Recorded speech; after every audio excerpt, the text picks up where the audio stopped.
Everybody, so let's go ahead and call the meeting to order at 7:45 a.m. I'm going to try to take notes while we do this. I haven't, like, typing. I don't know. I haven't done this before, so if I get too distracted, I'll just give up and take my hand notes. But I could get the minutes out faster if I did that. So, okay, public comment. Is there anybody waiting to get in? Okay. So there's none. Okay, the minutes from the March meeting. Everybody got them? Yep. I get a motion to approve. So moved. That was Vince. Vince, Okay. yeah. Second. I can second that. Thank you, Jens. Any discussion? Corrections? Okay, call the vote. All those in favor of approving the March minutes? Aye. Aye. Okay, unanimous. Unanimous. Okay. All right. So the current budget status, I set that out with the minutes and the agenda. We're on track. We're going to come in under budget on the videographer line, and I think we'll be fine on the producer line, supervising producer line. And we still have a little bit of money to spend in our other accounts, but I think we're in great shape. So, but Laura, any supplies and stuff that you need, we should get them spent. Okay. Okay, on next year's budget, good news, the Board of Finance approved, added back in our capital request to replace the Frontier and Studio encoder. So Cool. I'm pretty confident that the town council will uphold that, cautiously optimistic. We still have to get through that hurdle, but I want to make sure that we do the work that we can, like July 1, we're buying that piece of equipment. So Laura, whatever you guys need to do to, I think it's Donnie, right? Yes. Has been asking. So if you could let him know that we, the Board of Finance approved, we just need to get the town council to sign off on the budget, and I'll double check the date. I can't remember what it is right now, when they'll vote. Right. Okay. Which will be May. Okay. Right. So we'll have like June to sort of get our act together. And if you could just get clarity from Kevin Bova, what, timing, can we put the PO in before Jeff, you might know, before the Yes. bill, before the end of the year, so that it gets billed in July? Can we do that? Yes.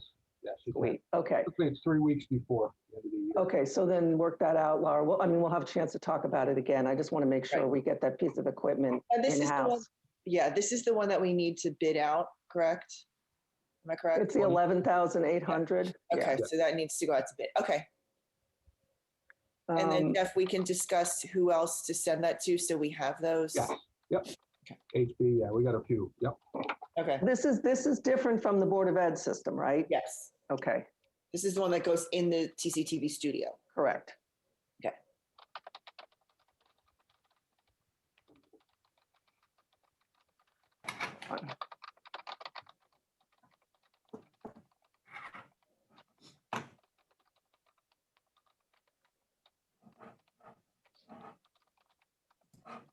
Sorry, I don't know if this is going to work.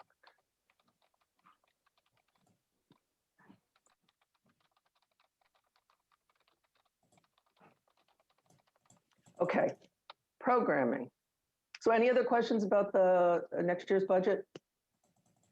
No, we're not approved yet, and I'm not really sure what's going on with our budget. I don't have a lot of money for TCTV, but I do have, I think, 5,000 or 6,000 earmarked. Again, we're not going to know till May, and depending on the superintendent, what they approve, it's up in the air. So we'll see what happens. Well, what's in danger? Well, I don't think he's going to lay off any staff, that's for sure. So if he cuts, he'll be cutting equipment again, I'm sure. So equipment and supplies. I mean, again, it's his first rodeo with the town, so kind of optimistic, hopefully optimistic that they have the buy-in and they listen to him and we get what we asked for. Okay, well, keep us posted. Okay, Laura, and Katie, what's up with programming? we have a new project coming up. We're working with TPOD and the middle school security resource officers. Because of the way the year has been going, normally the officers go into the 5th grade classrooms in the elementary schools for the DARE program. But because of the pandemic and the fact that instructional time is so valuable, they're not doing that. So we're working with them to create a video series. It's going to be 5 parts, and we start recording on site next week in the middle schools. And it's going to be things like responsible decision making, what are drugs, why are drugs bad, taking risks, communication skills, general, things that it's a prevention effort. It's initially going to go out to 5th graders and their parents, but we can put it on air. And I think it's something that's valuable for the whole community. It's not just, just because we're presenting this to 5th graders doesn't mean that that's where it ends. So this is just, some resources that we'll be creating. And it's going to be 5 15 to 20 minute videos, and they'll be recorded on site at Hillcrest and Madison with Officer Wes Bartosik and Brian Federowitz. And it's not the official DARE curriculum, it's their own stuff, which is kind of cool. And I have to say, Melissa McGarry from TPOD has been very complimentary of us. She said she's the envy of all of her prevention councils because she has that relationship with us to help create this content. And it's a nice relationship because we get some valuable content for the community as well. Because this also falls under mental health and wellness, which I think is, important for us to be pushing into the community. And it's also nice to have some other than government and in the field, other than Zoom meeting content. It's just nice to kind of vary what people see on screen. So that's coming up. When do you think they'll be on the air? I think Prevention Month I think it's June. So they'll probably be late June, early July, possibly. They need to go to the 5th graders and their parents first. And then we can put it out to the greater community. That's great, Laura. Thank you very much. That's a wonderful educational program. I mean, it hits every target. Yeah. We've also been working a lot with TPOD to get some other content, their other content, which is not just prevention, but it's also a lot of health and wellness. So they've been very generous with their content. So we'll be sharing as much of that as we can.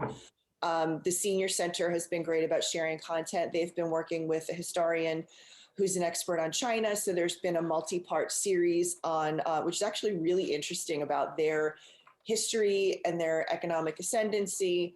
So that's been ongoing. Sustainable Trumbull has been working. I reached out to them and asked that since this is Earth Week, they've been putting on some ecologically responsible programming, and Bill has been a huge help with getting the recordings to us. So we've been partnering with them, getting their content online. The first one that's going to go up is an introduction to vegetable gardening. There's another one coming up about recycling. There's another one about attracting birds. So it's a lot of, again, more, interesting and valuable information for the community.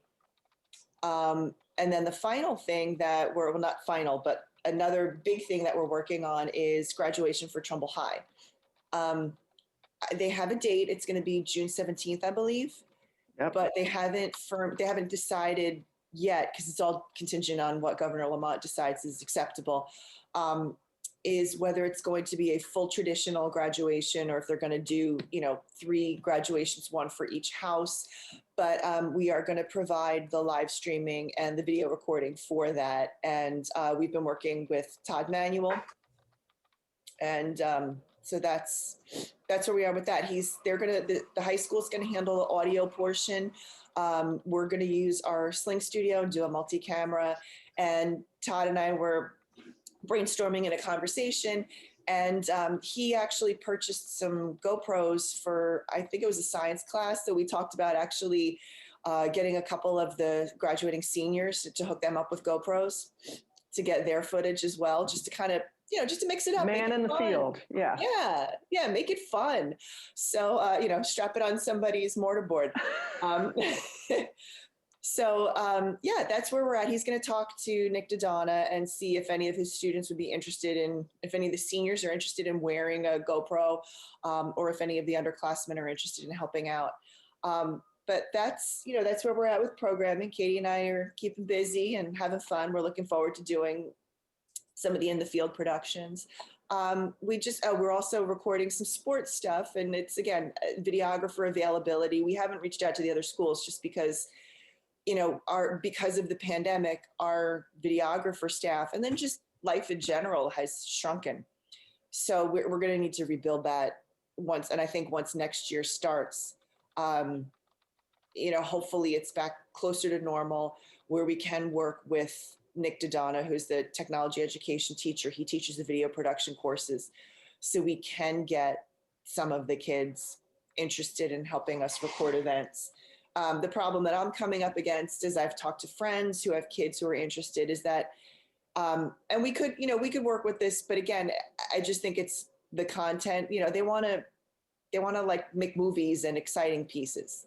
You know, unfortunately, a government meeting or a baseball game is not really as exciting, even if they do edit it.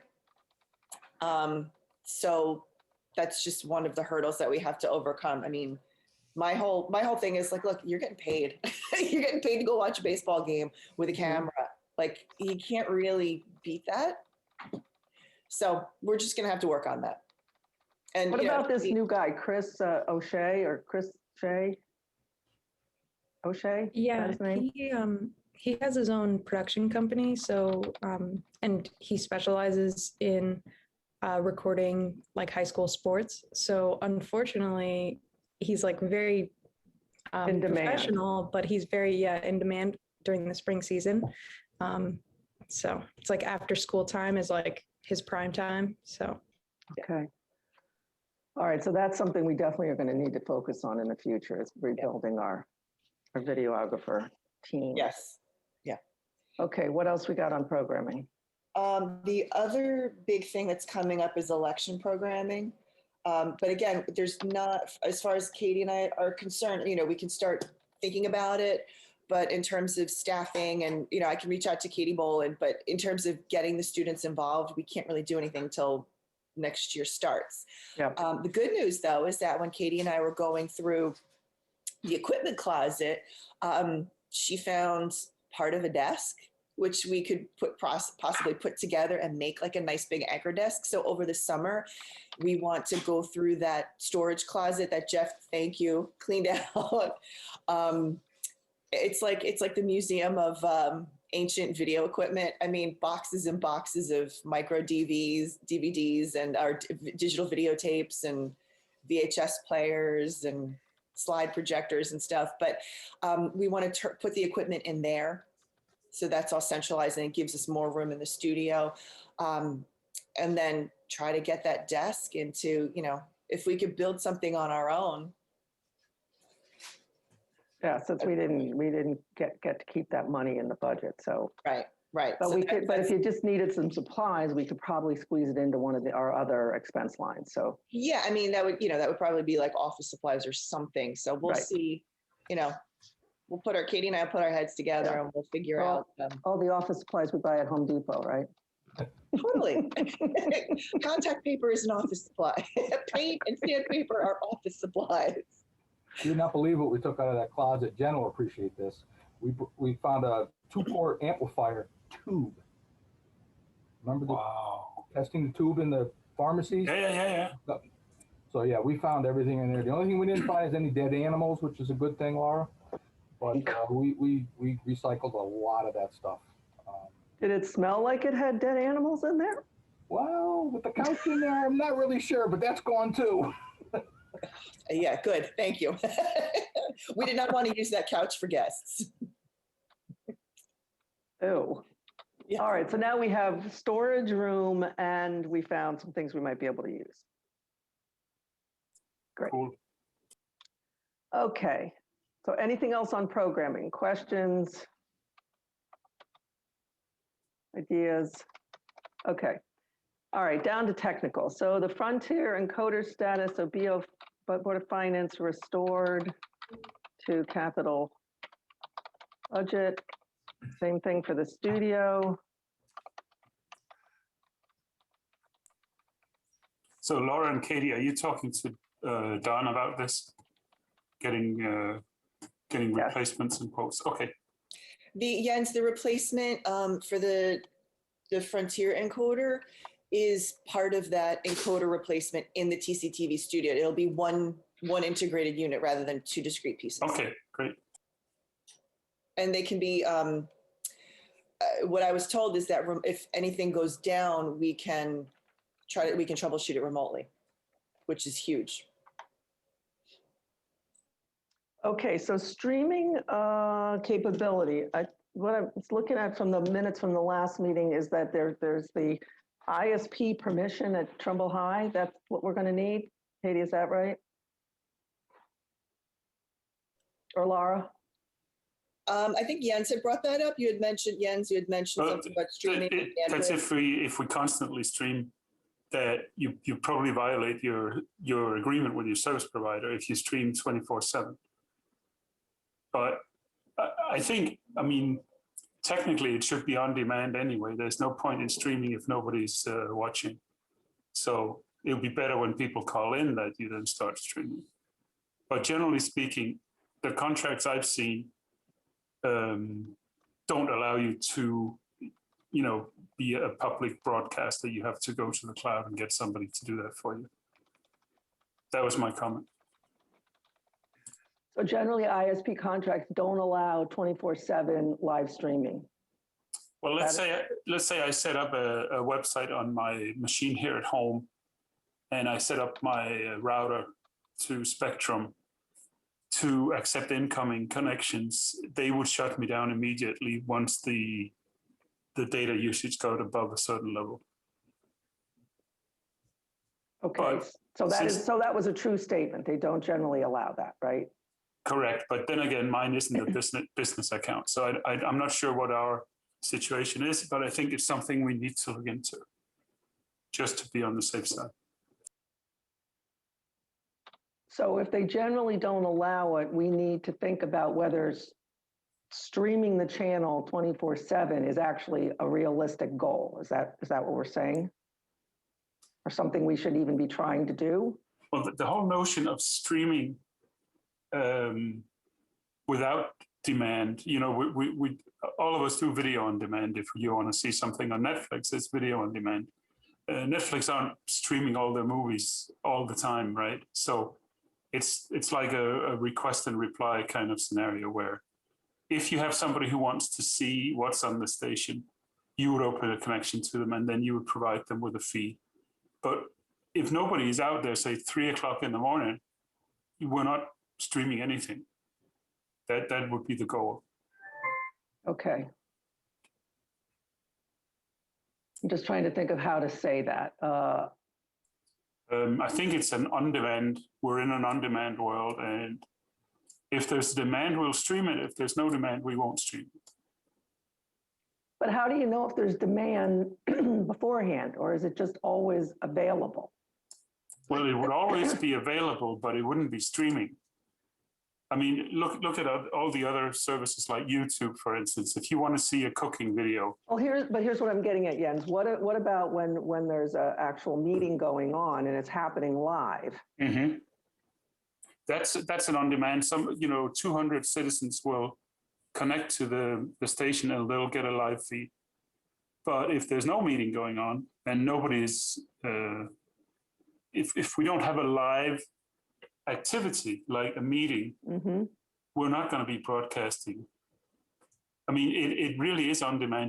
Once you get if you get a notification from Facebook saying the town hall meeting starts in 5 minutes, you go on there. If nobody goes on, we're not streaming anything.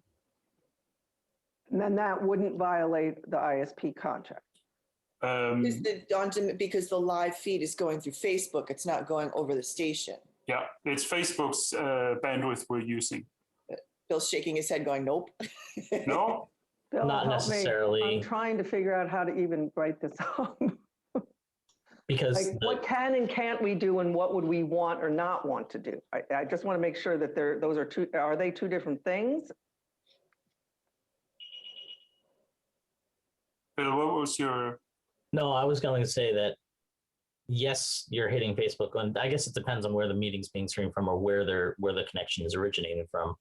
If we're doing it from our homes, then sure, it's going over and using our home's internet bandwidth. If you're filming something from the studio, even if it's going to Facebook, it's coming from the studio to Facebook. So Correct.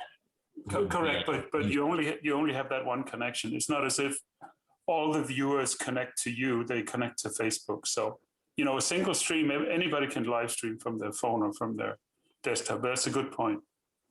So do we need to like line out all of the possibilities of how we would be originating and how people would want to get it, and make sure we understand all the possibilities?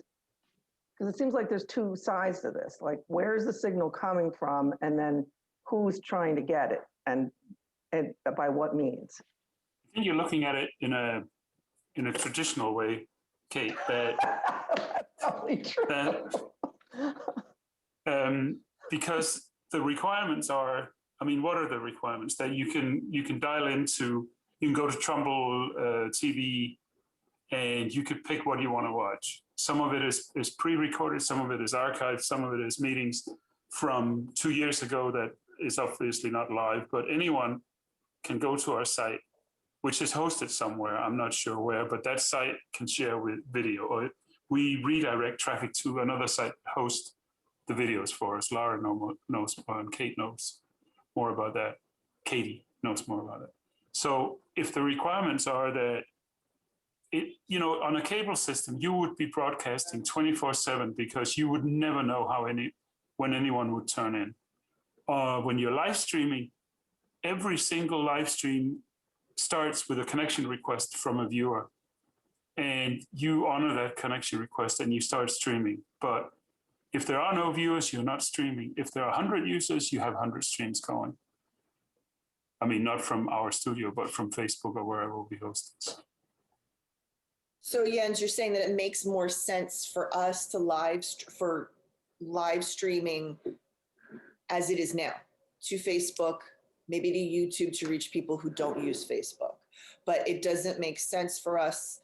I just want to make sure I understand this. If we live stream the station, say over our TCTV website, that's a violation because we are constantly pushing a stream, assuming that people are going to connect to it.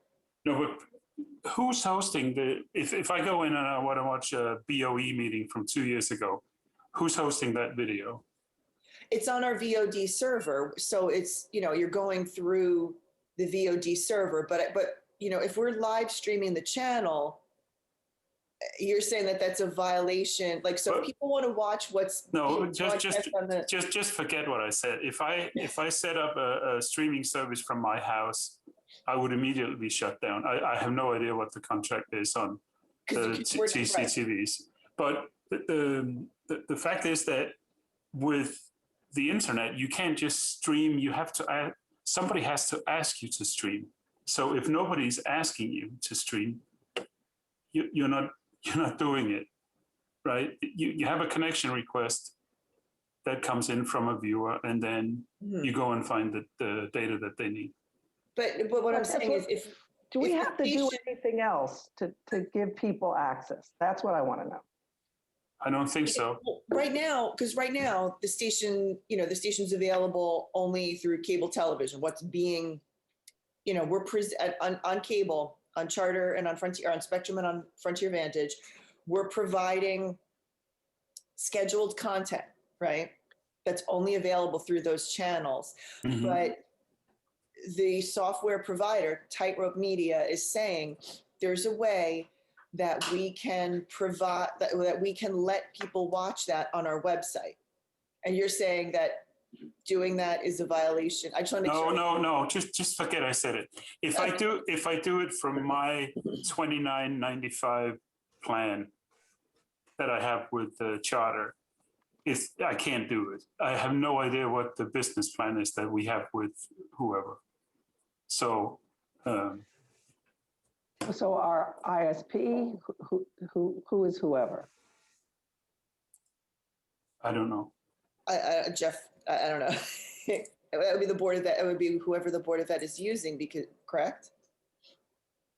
Because that's, that's how we're accessing the software. That's the way that the content's being communicated to the stations. That's where, how the shows are being pushed from the head end onto Frontier and Spectrum.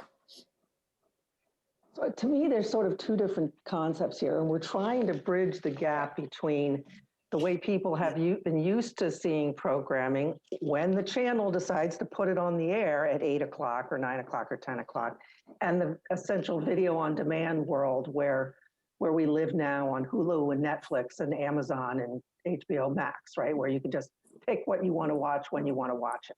Yep. So to me, that's what we're trying to bridge here, is the people that are used to appointment television, right? Where oh, This Is Us is on at 9 o'clock on Tuesdays on NBC. And, the Board of Finance is the first Tuesday of every month. And then it's going to be live on channel 17 or whatever channel we are. It's like meeting people where they are, even though we know we're in a transition, where probably the way that I've been used to watching television, when it's on, when my program is on the air, is eventually going to go away. Which I think is Yen's point, right? Where it doesn't matter what we're streaming or what's happening on the channel, because you can get everything on demand through our website. Am I making any, I'm conceptually trying to make sure I understand what we're trying to do. Is anybody else thinking about it the same way, or do you have a different concept of what's happening? Because I'm not sure I'm right. I'm just, as a consumer, I'm just trying to figure out what. No, and I totally understand what you're saying, Kate, and I agree. And I'm just saying that there is a way that instead of, because for those people who don't subscribe to a cable provider, you can download apps for, YouTube and HBO and all these other things onto your television. Like, for instance, I don't watch cable through a cable box. I watch it through the app, and through the app, I can watch live television.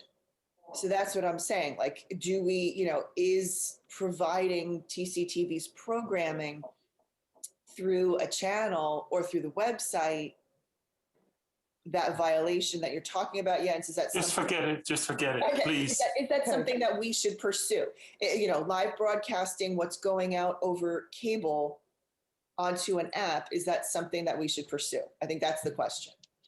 Or should we just let the cable cutters watch everything on demand the same way that you watch Netflix? Right. I don't think there wouldn't be any expectation of having regularly scheduled programming. If you cut the cable, then you may go online to see the news at 6 o'clock, but if you miss it, you're going to watch it 10 minutes later, and it's going to make no difference at all. Technically it's the same signal you get. So, but the concept of the cable where you're broadcasting all the time, whether there's anyone there or not, doesn't apply to the internet connected world, where somebody will, actively call in and say, I would like to see this. You're not just going to send stuff out without anyone asking for it. So the rest of the commission, thoughts on this? Is the video on demand platform enough? That's what I'm hearing. And Bill or Jeff, please weigh in, Yeah, I'm listening to the conversation. I'm just from personal experience. We got rid of Charter TV about a year ago, and we subscribed to YouTube TV, and I watch everything local. We watch whatever we want, when we want. There's obviously, you have to look at the menu, and it's similar to cable TV, where you're looking at their streams, and you tune in what you want to watch at whatever time. But I think there's two scenarios, like you were saying, Kate. I think there's the on-demand system, which we're doing now, and then there's also a stream, and I see Jen's point, there's also a stream when you do meetings, board meetings, Board of Finance, Board of Ed. So I think there's two platforms we have to look at, and I don't know if we can cross those two. Jens, is that something that we have to watch out for? I think we should try and set some requirements, like, with any other project where you say, this is what we want to achieve. because what we're saying now, partially, is that we want to recreate the cable experience on the internet so that we're broadcasting live all the time. And that's not how, it's not an efficient way of using the internet. You know, if you ask for something and that something happens to be live, there's no difference technically whether it's live or whether it's canned. So the whole concept of broadcasting. Can we stuff, deliver that? Can we deliver both live, you know, can it be that transparent to the viewer is what I want to make sure technically we can do. Is either we obviously have the ability that if something's already exists, right? If it's programming that's in our archive, obviously they can video on demand it. But we want to make sure that we can, if something's actually happening live, that it can also be accessed. You know, what do we have to do technically to make that transparent? I think is Right now, you have to either go to you have to go to Facebook. but So we could embed the Facebook stream on our website so that if somebody is on their web browser and they go to TCTV, whatever the URL is, that there'll be an option to watch the live Facebook stream without having to go to Facebook, something like that. But if there's nothing live going on, there's nothing live for you to pick up. You can only watch on demand. So that's what I was getting at. Sorry, Vince, go ahead. That's okay, no problem. So you know, just like Jeff, we cut the cable, you know, a year or so ago, and we're using, you know, YouTube TV as well. So when I want to YouTube TV, I can watch something live, or I can, you know, stream something if I want to watch an older program. To me, it doesn't really make a difference what I'm clicking on. It's just a different click. I just want to make sure technologically we can deliver that transparent service. That's all. Yeah. When you set up a live streaming event on Facebook, for instance, you're offered a code you can embed on your website so that when there's something going on your Facebook page, that link on your website will show exactly what's going on Facebook. So it could be embedded. I mean, whoever wrote or coded the website we would have to make some changes to the layout and the menu and the options and stuff like that. But it could certainly be done. All right, so that sounds like it's the answer, right? If we want a transparent experience, you're either picking programming that's in our archive, or you can get to the live, whatever's happening live, if there's anything live on the website through the embedded link from Facebook or whatever the technology. But it wouldn't, since both Vince and Jeff brought it up with the YouTube TV, you wouldn't be able to, I mean, you'd have to jump through hoops to get to the web browser on your smart TV to go on to Trumbull Community TV to select something from there. So it would be better, I think, for smart TVs to have, if you have a Facebook client installed, or you have, I mean, on YouTube, you can go anywhere. So if we're streaming to YouTube, anybody could go there and watch it. So you're saying that would be a better solution? No, I'm not. I'm trying to, I still don't understand exactly what the requirements are. We're looking at, most of us here, or some of us here, having cut cable, and we watch stuff when we want to watch it. That's the golden rule of 2021. Or it's, you know, through the pandemic, you've been watching whatever you want to watch when you wanted it. So if that's what we're trying to do, we can already do that. If we're trying to create the cable schedule for the internet, we don't really have to do anything, because I want to see the program that airs at 10 o'clock Wednesday nights. So I would normally go to the website and I would watch I would go to my channel on my cable TV and I would watch the program. Now, this program is already recorded, it's scheduled, right? So it's on a disc somewhere.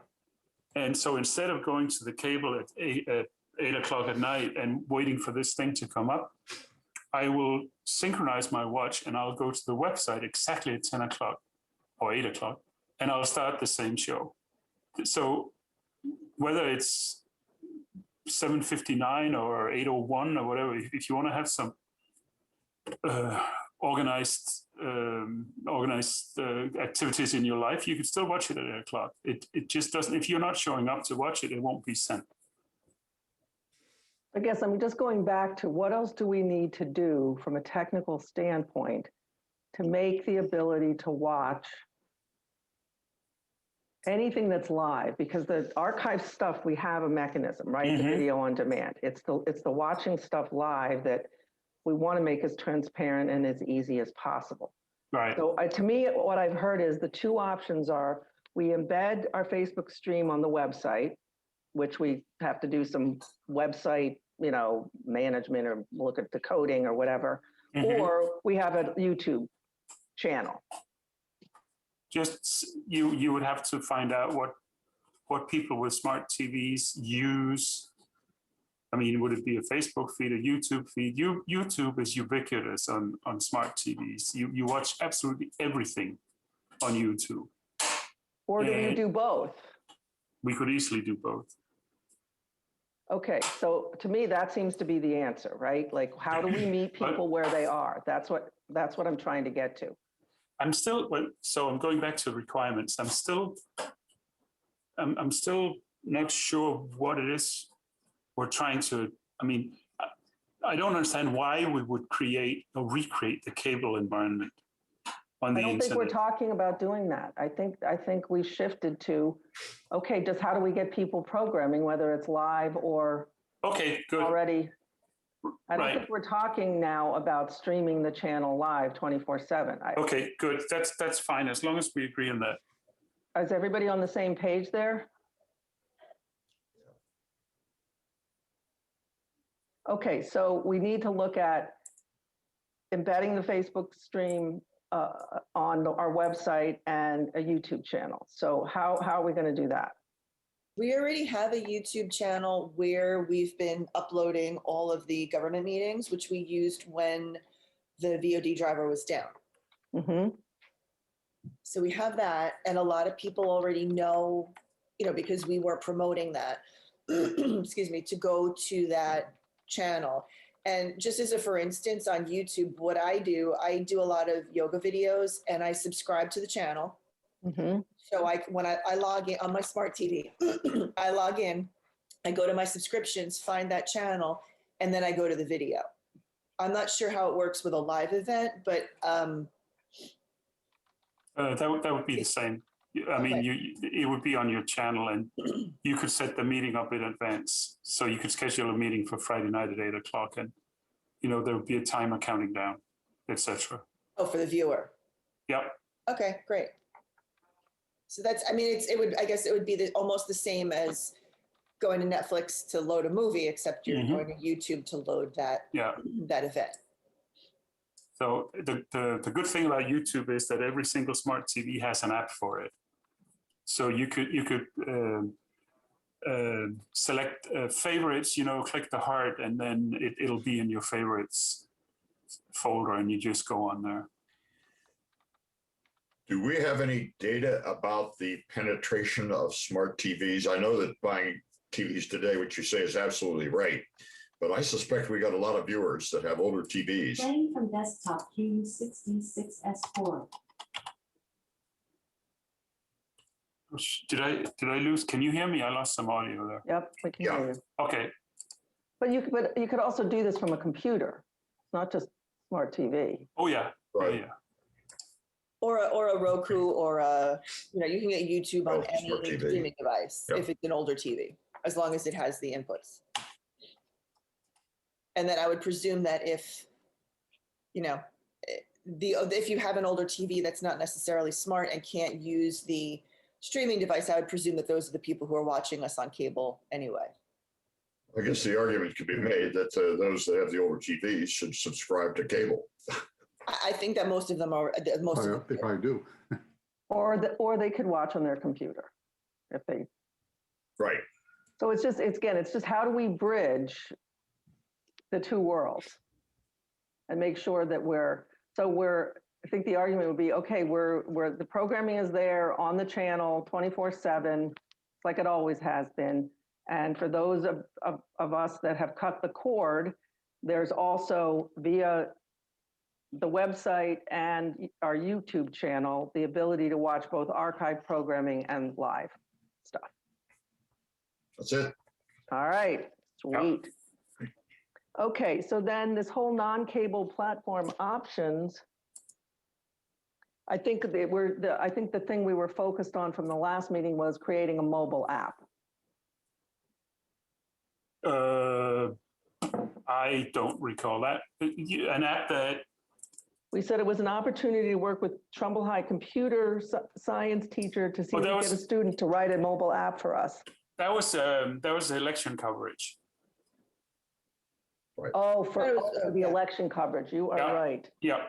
Okay, And we so- did mention, we did think about doing like a Roku channel, but I think YouTube is a little, as Jens said, everybody, knows to use YouTube. I think that's a better way to go about it. Okay, so then we've actually covered the non-cable platform options in this discussion we just had. So I can like take this off our list. Yeah. Okay. Cloud storage. I am just a bad girl. Okay, I still need to do. Okay, then the Board of Ed TriCaster status. What's happening, Jeff? You're on mute. Do we have any Okay. specs for that yet? I mean, Specs, I thought we sent over Laura, everything we had. that was for Donnie's project with the encoders. Laura, you're on mute. Sorry. I thought we sent over the old quote that they gave us like 1 million years ago to replace the TriCaster. Yeah, we did. I saw that email. Can you resend? Yeah, I'll resend. Okay. So we have the funding. Yeah, it was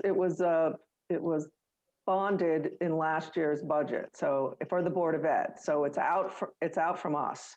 Okay. And with the bonded dollars, it can be spent whenever it gets spent. But I would argue sooner rather than later. But it's in Jeff's, now it's in Jeff's lap, and we already spec'd it out. We want to get him what info we got, because he's going to have to go out to bid and everything. Correct. So if we already did the legwork on technically what we need, that would make it easier for him. Yeah. To be honest, I think last time I promised that I would look at some of this stuff. I haven't had time to do anything. Did we get the quote from DNR? Since Is that then. who we got it from, Laura, originally? I don't remember if it was from DNR or if it was from Gary Pink at Ockers. All right, well, we got earlier. You can send it to Jeff. Yeah, just send it to me, Laura. Okay. Thank you. Okay, so let's do that so we can get him, so he can start to put this out to bid. I'm sorry, they're doing construction outside. It's been a nightmare 2 weeks. It's this exit 33 interchange. Oh my God. Okay, so Trumbull High access. Jeff, how do you help us? Right Who do now, we go to? Who do we talk to? What do we need to do? I've been around facilities, and there's no way that they're going to let anybody in the high school unless there's a custodian that's in the building at the same time. They're not going to let just a staff member walk in without having a custodian at the school. Is that a union issue? No, I don't believe. I think it's more of a safety issue. I had talked to our head of security, Scott Sakura, and he's on the assumption it's a security type issue or a liability issue. I mean, I can't even get my techs in the school without a custodian opening up the building for us. Why can't we get our staff vetted in the same way that they apparently vet the custodians? Why can't we go through the vetting process for our staff? Then we would have somebody there. We'd have to have one of our staff members there, obviously. Right. But or somebody else, or commissioner if they were vetted. But we need to have somebody there. We'd have staff there for technical reasons anyway. But why could we not do that? I can certainly look into that, Jim. Great. I see the point. Security. Somebody, let's just say, a piece of equipment falls on their foot. They're the only one there. What do? We want safety too. I mean, we're all concerned with that. We understand the need for background checks and all that sort of thing, and approval. but why, let's, And can you maybe, Jeff, you don't need to be in the middle of this. If you want to put me in touch with the right people, then we can pick up the conversation. I mean, I'm sure you got other things to worry about, so. Yeah, I will send you the head of security, Scott Sikora, as well as John Morello, facilities director. Okay, I'll send you his contact information. I'll Yep. sit with the question. all right, because I know Scott well, so. And Is John this Morello. access, sorry, Kate, is this access required to fix technical issues? I mean, more and more of the equipment is remotely manageable. So maybe it'll be less of a problem as time goes on. I'm not sure. there are going to be times where we're going to want to record or broadcast programming from the studio after hours. But if that's the case, Jim, typically, like for example, the election night, I fill out a building use form, and part of that permission is making sure that there is a custodian on site. Right. So, like Jens said, it is more specific to fixing technical issues. And again, we have the access cards, but those only work for a certain time of day. Like they only work during school hours.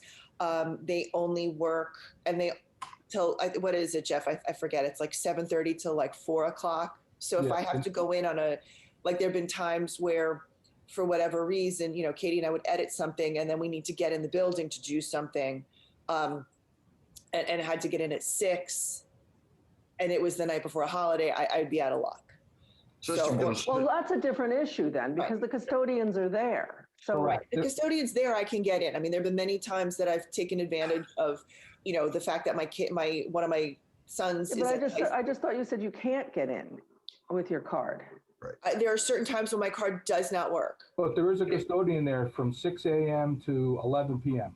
every Monday through Friday, and typically all day Saturday and all day Sunday because they have events. Okay, but how does that affect Laura's card access? If I can't get access to a custodian, then I can't get in the building. You know what I mean? If the doors are all locked and there's a custodian in the building, then how do we get in the building? I think that's the bottom line question. Okay. That's a much simpler. Yeah, that's an easier fix. Right, well, they're two different issues, right? How do we get in the building if the custodians are there as they are on a regular basis? So I didn't realize that was a problem. The other issue is, what if we need to get in the middle of the night when nobody's at all there? So there's two different issues to me. Right. Who's got access with an access ID card? S2 ID, just Katie and Laura? Katie and I have the access cards, but they're the same access times as the teachers. Okay, I can get that changed. Okay, thank you.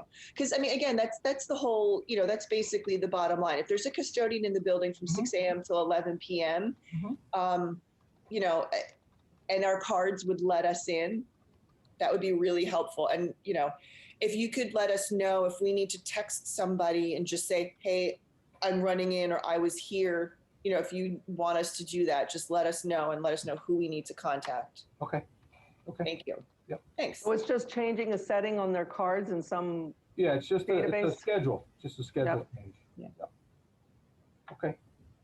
Okay, so we got that, but the issue of 24 hours, you're going to pass me on to Scott and John, right? Correct.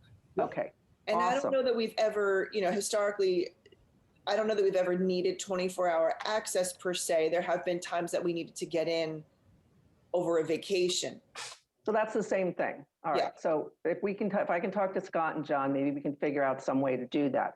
And Kate, if they could please let Katie and I know, like, days that the building is locked, because I know that there are times, when there's nobody in the building. And we don't even know that, Laura, to be honest with you. I mean, that's something facilities, they set up the schedules for the custodians depending on who's in, who's out, who's on vacation, what events are happening on Saturday or Sunday. Right, but I mean, like during the year, that's, during a normal year, it's a little, or on a regular school day or a regular weekend, but like if it's closed because it's a holiday, we don't know that. Like sometimes the alarm is on and I don't want to be the person to, No, you don't. Can they get added? Can one of them get added to there has to be some communication of that through your, the people that need to know. Can they just get added to the email list of people that get notified? That's typically from facilities, yes. Yeah, even if I need a tech to stay later than what's scheduled by their staff, I have to put in a request to say, hey, I got this guy here. He's got to work till midnight. can I have coverage so he can work those hours? So I even have to deal with facilities as far as access in the buildings. So maybe it's giving Laura, access to the people she needs to talk to so that, again, we just need to get on some list so we're notified. That's all. It should be a passive thing, right? And there's times where like it may be, a religious holiday where the building is shut down and none of the staff goes in to report that Katie or I might need to upload something, but I don't know that nobody's at the building. You know what I mean? I don't want to find out the hard way. Right. And there's no need for us to do that. I will send you all the contact names. Thank you.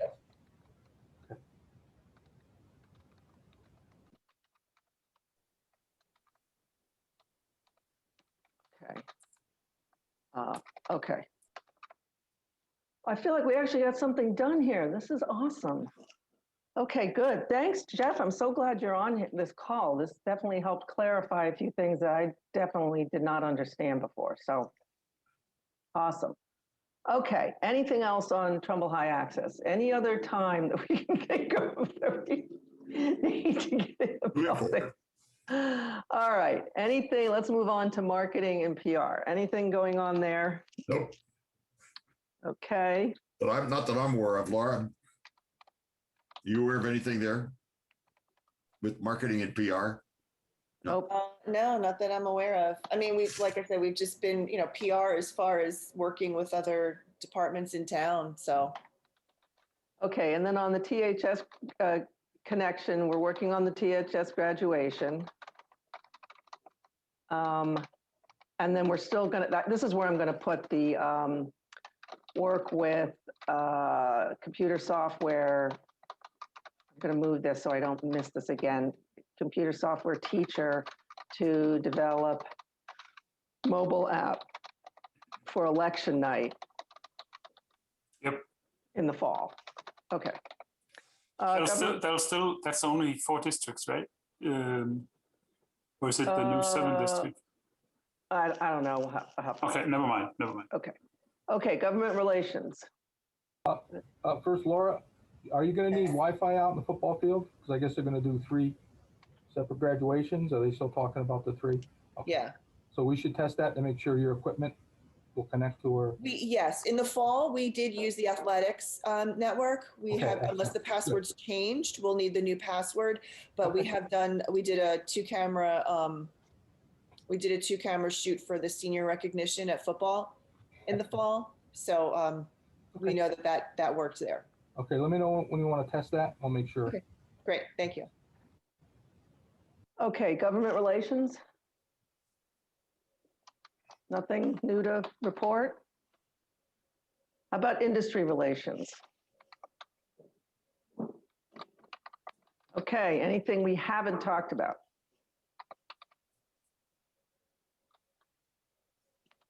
Okay, cool. All right, so our next meeting is May 20th. Anybody got anything else they want to talk about? No. Katie's getting a vaccine on Saturday, right? Yay! Yay. Okay, so any last minute things? Great meeting. No. All right, so we're gonna adjourn the meeting at 8. I got 8:38. All right, and I got the minutes done, so I'll send them out right after this. Yes. All right, great. Thanks you guys so much. Have a great day. Thank you. You too. Thank you. You Later. too. Bye. Thank you. Bye. Bye.